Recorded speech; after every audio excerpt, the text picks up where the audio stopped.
Ava adjusted the collar of her crisp white blouse, carefully undoing just 2 buttons to balance professionalism and comfort. The black pencil skirt she wore hugged her tall, slender figure, a subtle reminder of her confidence and pride. At 25, Ava was the kind of woman who could walk into a room and command attention without saying a word. But today, as she stepped through the gleaming glass doors of Hartwell and Company, the usual hum of the corporate world felt heavier, almost suffocating. The open office floor stretched out before her, rows of desks with sleek monitors, quiet conversations, and the occasional clatter of keyboards. Ava had started as an intern 3 years ago, working late nights and weekends, pushing herself to prove she belonged. Now, she was a junior project manager, a position she had earned with sweat and sharp mind. Still, despite her success, the invisible lines she had crossed in the office were clear to everyone but her. The lingering stares, the hushed whispers, the way some men's eyes followed her too long during meetings, it all reminded her daily that, in this world, her race and her body spoke louder than her resume. She sat down at her desk, glancing at the small framed photo of her mother and little brother, her motivation, her grounding force. Her phone buzzed with a message from her manager. "Great job on the Miller pitch. Keep up the good work." Ava smiled softly. It was the kind of encouragement she clung to when the world felt cold. But before she could settle into her work, a shadow loomed behind her. "Good evening, Ava." The voice was smooth, confident, carrying a tone that brooked no argument. She turned to see Mr. Carter, her regional manager, standing there in his tailored suit. His blonde hair was perfectly styled, his blue eyes sharp and assessing. At 35, he was both respected and feared around the office. "I hear you've been making waves," he said, stepping closer, lowering his voice so only she could hear. "With those tits and that skin tone, you're either going to get promoted fast or get someone fired." The words hit her like a cold slap. The casual cruelty masked as a compliment. Ava's breath caught. She forced a tight smile, swallowing the surge of anger and shame rising within her. "I'm here to work," she replied, voice steady but icy. Carter's grin widened. "Oh, I know. And work's never been more interesting. But remember, in this game, it's not just what you know. It's who notices you, and how you play the part." He winked and turned away, leaving her heart pounding in the sudden silence. Ava stared after him, fighting to keep her composure. The office around her seemed suddenly louder, the faint hum of printers, the click of heels, the murmured phone calls. But all she could hear was the echo of his words, the sting of the power imbalance that shadowed every corridor she walked. She thought of her dreams, a career where she was respected for her skills, not sized up like merchandise. A life where she wasn't constantly reminded of the color of her skin or the shape of her body. But for now, those dreams felt distant. Her phone buzzed again. A message from her best friend, Tasha. "You okay?" Heard about Carter's little joke. Ava smiled weakly and typed back. "Yeah, just another day in paradise." She rubbed her temples and looked out the window at the city skyline glittering in the early evening light. The glass towers stood tall and cold, a reminder of the world she fought to conquer and the walls she had yet to break down. Later that night, Ava sat alone in her small apartment. The city's distant noises filtered through the cracked window, honking cars, muffled laughter, sirens wailing somewhere far off. She curled up on her couch, a half-empty bottle of wine on the table.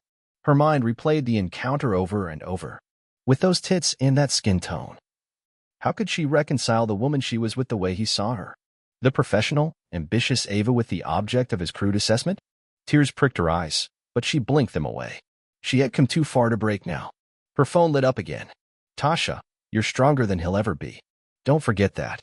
Ava stared at the screen, drawing strength from those words. Tomorrow, she promised herself, she would find a way to fight back. The morning light spilled through the tall windows of Hartwell and Company, casting long shadows across the marble floors and glass walls. Ava arrived early, clutching her coffee like a shield against the chill of the day and the memories of the night before. Her fingers trembled slightly as she unlocked her phone and reread Tasha's message. "You're stronger than he'll ever be." The words felt like a fragile lifeline. She stepped into the bustling office, nodding politely to the receptionist and weaving through clusters of colleagues. The hum of conversations mingled with the rhythmic tapping of keyboards, punctuated occasionally by bursts of laughter or the squeak of rolling chairs. Ava kept her head down, focusing on the path to her desk. Yet, as she settled into her workspace, a familiar unease crept over her. I started in her direction, some admiring, some calculating, others cold and indifferent. She wondered how many whispered questions hovered just beyond her hearing. How long can she last here? Does she even belong? Her computer chimed with a calendar reminder. Team meeting, 10 a.m. She grimaced. Meetings were often arenas where subtle power plays unfolded, and today promised no exception. Before the meeting, Ava's manager, Lisa, stopped by her desk. Lisa, a woman in her early 40s with a reputation for fairness, smiled warmly. Morning, Ava. Heard about Mr. Carter's remarks. Are you okay? Ava swallowed, surprised by the genuine concern. I'm managing, she said, forcing a smile. Lisa's eyes softened. If you need anything, my door's always open. Grateful but hesitant, Ava nodded.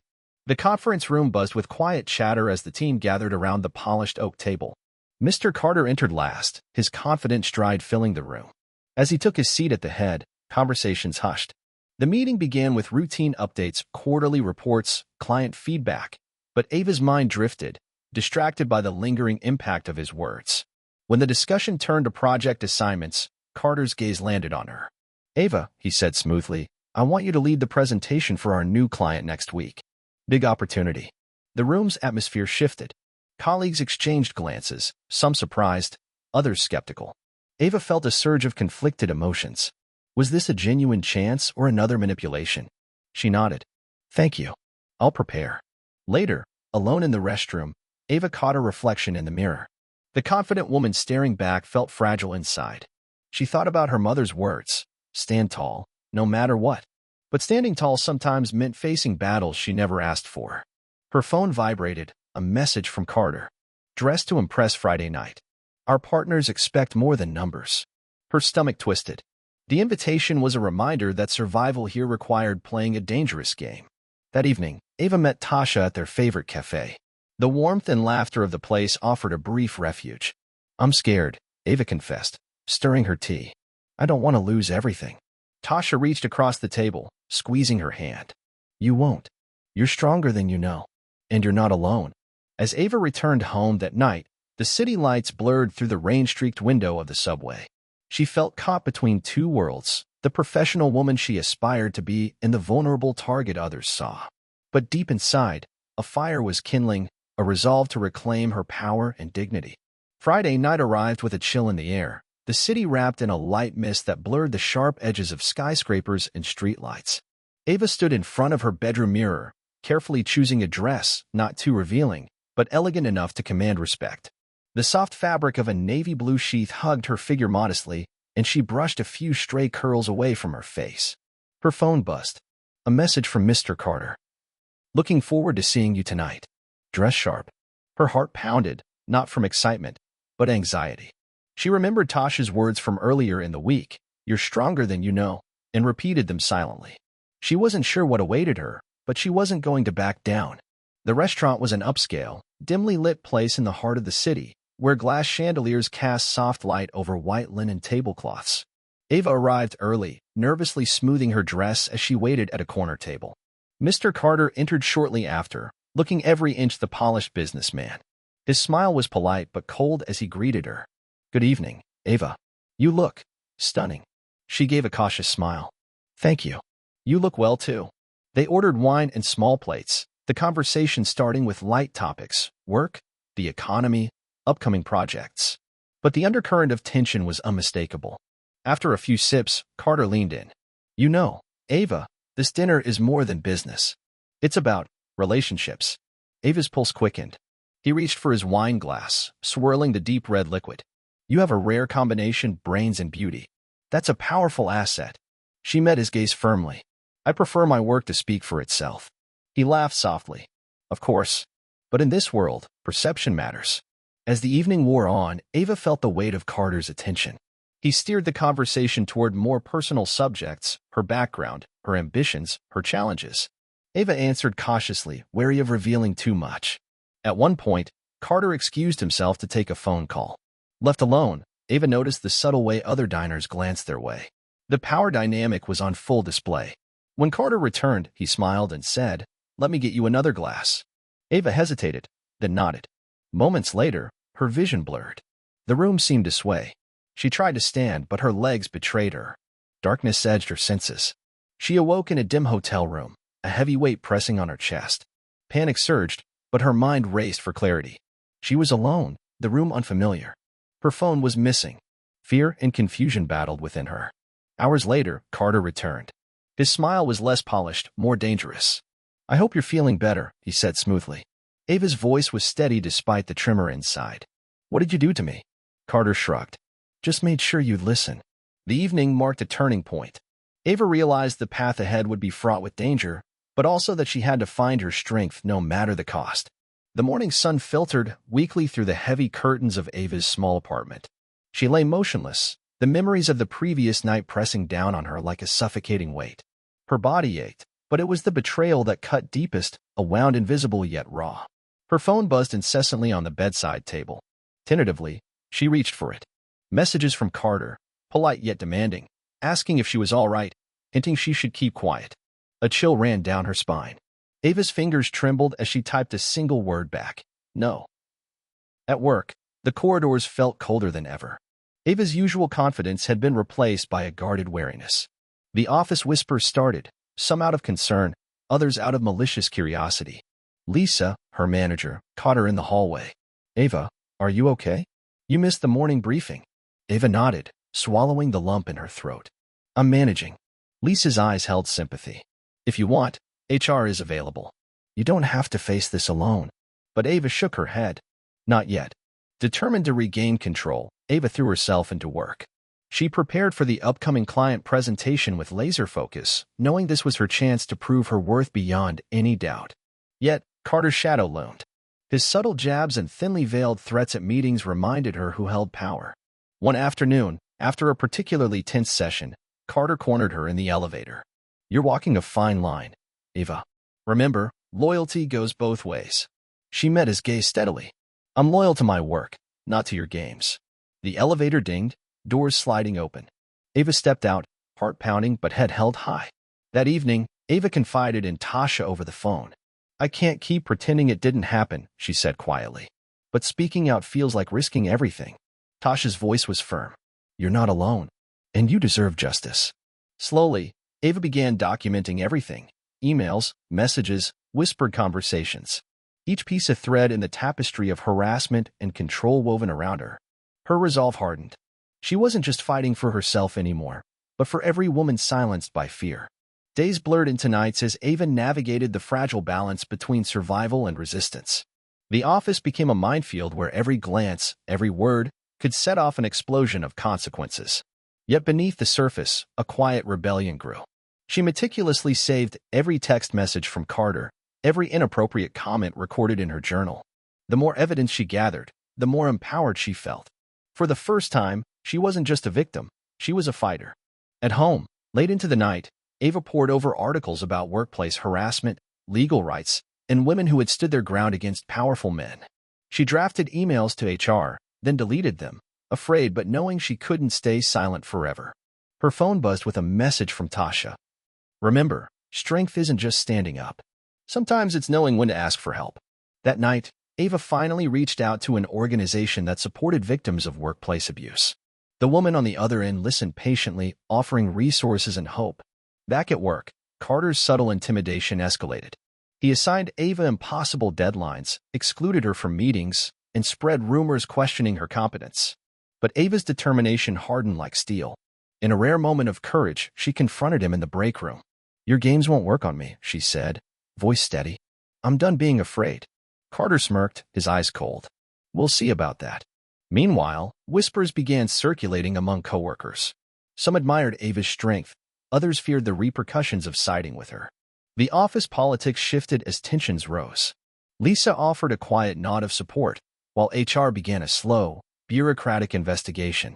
Despite the mounting pressure, Ava found solace in small victories: a successful client presentation, a supportive message from a colleague, a moment of peace on her balcony overlooking the city lights. Each day was a battle, but also a step closer to reclaiming her life. The days grew heavier with tension as Ava's quiet rebellion began to ripple through the office. Not everyone was ready to take a stand, but a few allies emerged from the shadows. Lisa invited Ava to a private lunch one afternoon. Over salads and herbal tea, she shared stories of her own past battles with discrimination and harassment. "You're not alone, Ava. Sometimes, the hardest part is realizing who truly supports you. This newfound connection bolstered Ava's resolve.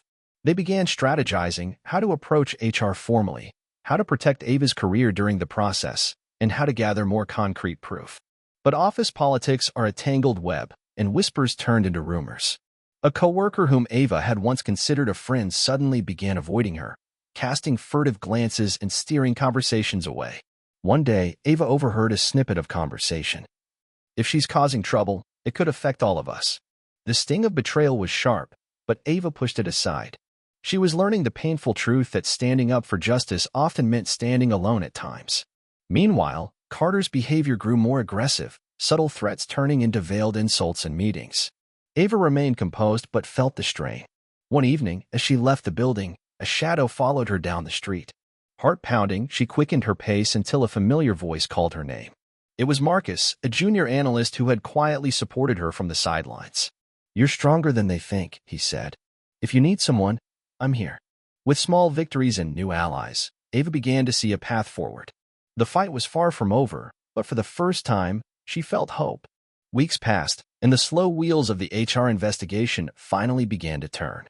Ava submitted her documented evidence, messages, notes, and recordings, and gave a detailed account of her experiences.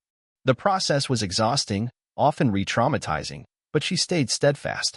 One afternoon, HR called her in for a formal meeting. The room was sterile, cold, but Ava's determination burned brighter than ever. "We take these allegations seriously," the representative said. "Your case will be handled with confidentiality and care." Ava nodded, feeling a flicker of relief.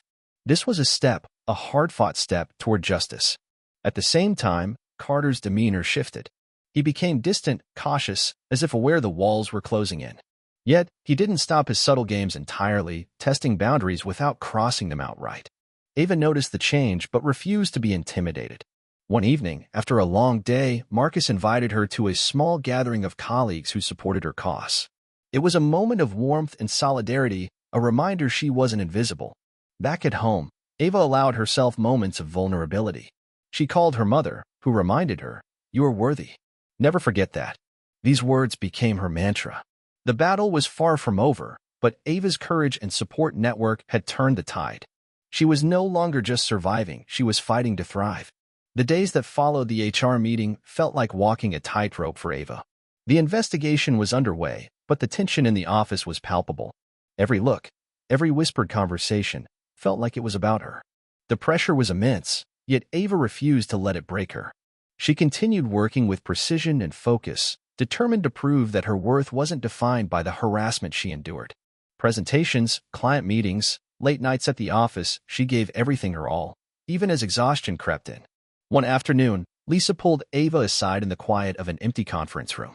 "Ava, you've been incredible through all this," Lisa said softly. "But you don't have to carry it alone. I've spoken with HR, and they're pushing for action. We want to make sure you're protected." Ava felt a swell of gratitude. "Thank you, Lisa. That means more than I can say." Meanwhile, Carter's facade of control was slipping. He began to isolate himself, avoiding direct contact with Ava but still orchestrating subtle sabotage behind the scenes, missed emails, delayed approvals, and spreading doubts about her reliability. Ava confronted him during a rare moment when they crossed paths in the elevator. "Why are you doing this?" she asked quietly. Carter's eyes were cold. "Power is about control, Ava. You challenged that, and now you'll see the cost." Despite the obstacles, Ava's network of allies grew stronger. Marcus remained a steady presence, offering support and encouragement. Together with Lisa and a few trusted coworkers, they devised a plan to gather more evidence and present a united front. One evening, Ava attended a workshop on workplace rights and harassment, surrounded by others who shared similar stories. The room buzzed with stories of pain and resilience, fueling her determination. At home, the weight of the fight was heavy, but Ava's mother's voice on the phone remained a beacon. "You're a warrior, Ava. Every step forward is a victory." With renewed strength, Ava began writing a personal blog to share her journey anonymously, hoping to inspire others facing similar battles. The battle was far from over, but Ava's spirit was unbreakable. Each challenge sharpened her resolve, transforming fear into power. The office atmosphere grew increasingly tense as the HR investigation deepened.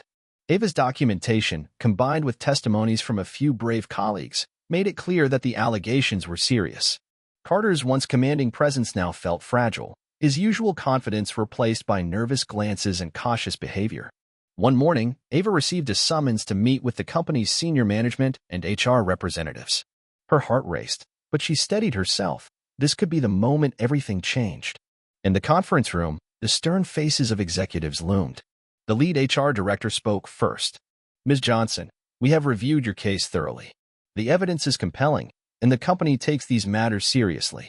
Carter's behavior violates our code of conduct." Ava nodded, holding back tears.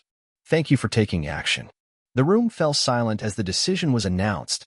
Carter would be placed on immediate suspension pending further disciplinary proceedings. News of the suspension spread quickly through the office. Some coworkers congratulated Ava, others remained silent, wary of the fallout. Carter, humiliated and angry, left the office that day with a cold glare. Ava felt a mix of relief and exhaustion. The fight wasn't over, but justice was no longer a distant hope. Later that evening, she met with Marcus and Lisa at a small cafe. They toasted to resilience, to courage, and to new beginnings.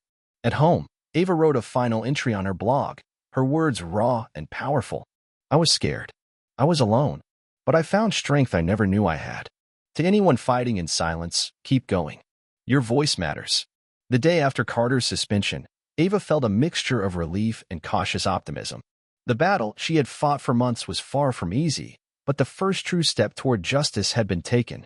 Her colleagues whispered congratulations, Lisa's reassuring smile, and Marcus's steadfast support reminded her that she wasn't alone. The company organized mandatory training sessions on workplace harassment and diversity. Ava was asked to share her story anonymously with a small group of employees. Standing before them, her voice steady but full of emotion, she spoke about fear, resilience, and the importance of speaking out. "I want you all to know," she said, "that silence protects the oppressor, but courage protects us all." Her words resonated deeply, sparking honest conversations and new commitments to change within the company. Outside of work, Ava began to rebuild her life on her own terms. The bruises she carried were no longer only physical or emotional, they were badges of survival. She returned to her passions, painting, volunteering at a women's shelter, and reconnecting with old friends she had distanced herself from. The blog she had started during her ordeal blossomed into a platform where she shared stories of strength and hope. Readers reached out to thank her, sharing their own experiences and seeking advice. Ava realized her voice could empower more than just herself. It could help change lives. One evening, sitting on her small balcony, the city lights sparkling below, Ava reflected on the journey she had endured. She thought about the fear that had once gripped her, the loneliness that had threatened to consume her, and the moments of doubt that nearly silenced her. But she also thought about the courage she found deep inside, the allies who stood by her, and the justice that was finally unfolding. Ava smiled softly. This was no longer just a story of pain, it was a story of triumph. In the final moments of this chapter of her life, Ava knew the fight for equality and respect was ongoing. But now, armed with strength, truth, and community, she was ready to face whatever came next.